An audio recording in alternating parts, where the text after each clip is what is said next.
paper packages tied up with strings. These are a few of my favorite grooves.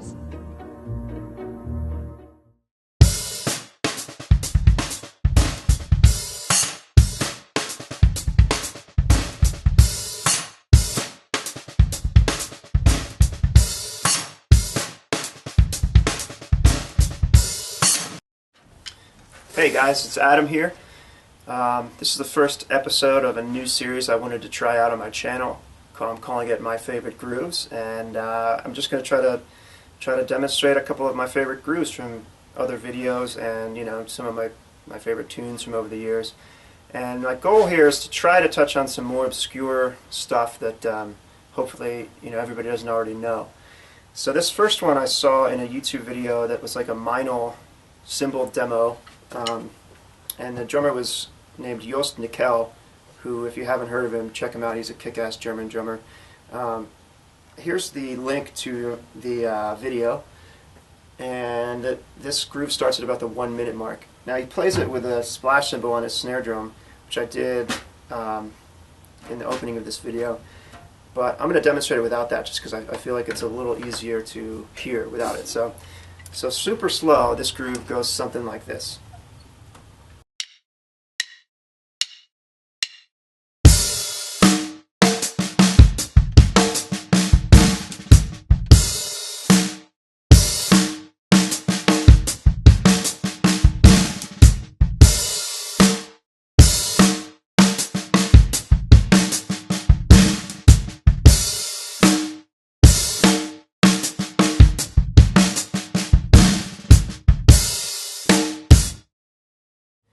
Now, as you can see, it's a really syncopated groove, and uses a lot of left hand ghost notes, and alternates sort of between these syncopations with the kick and the left hand on the snare. So when I first tried to break this down for myself, I just tried to do that first part over and over and over again, which is between the kick and snare, and this is probably the best way to start practicing this, is just to get the feel of that left hand and the syncopated phrase here. So it's like this.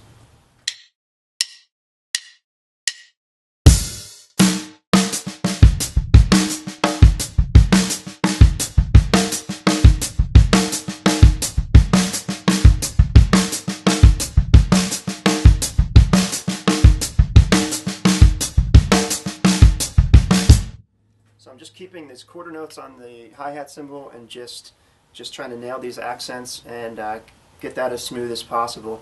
And he really accents the of, if you're counting 16th notes, 1 E and So right after the first backbeat on 2, he accents 2 3 4 with the kick and snare. So sort of like this.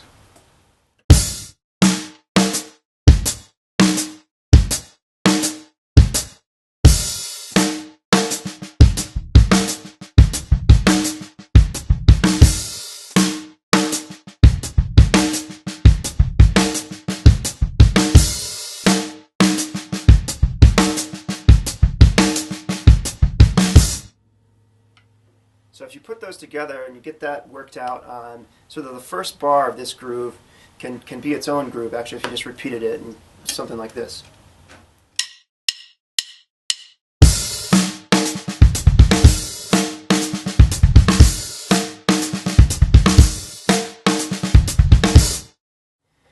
Okay, so the second part of this groove is kind of weird, because as he continues this phrase with his left hand on the snare, he ends up accenting the of beat 4, measure 1, and then plays a backbeat, a buzzed backbeat on beat 2 of measure 2. Then what he does is he offsets the backbeat to 4 and in measure 2, and also offsets the downbeat when he recycles the pattern to the of 1. So we start the groove on 1, but then when it recycles, it offsets to 1 and. That sounds kind of confusing, but let me just play the groove again from the beginning, and you'll see what I mean in the second half here. So.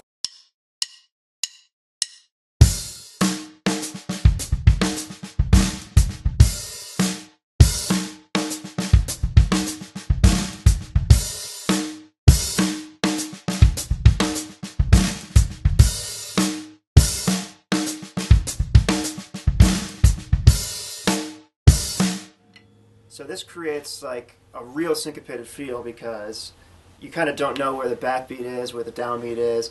But once you slow it down and really get it down, it's a super cool groove. And I'm pretty sure he just improvised it on the spot, which is kind of annoying, but awesome too.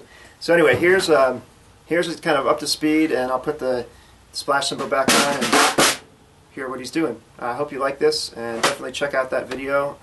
Hopefully you'll learn something like I did. Thanks.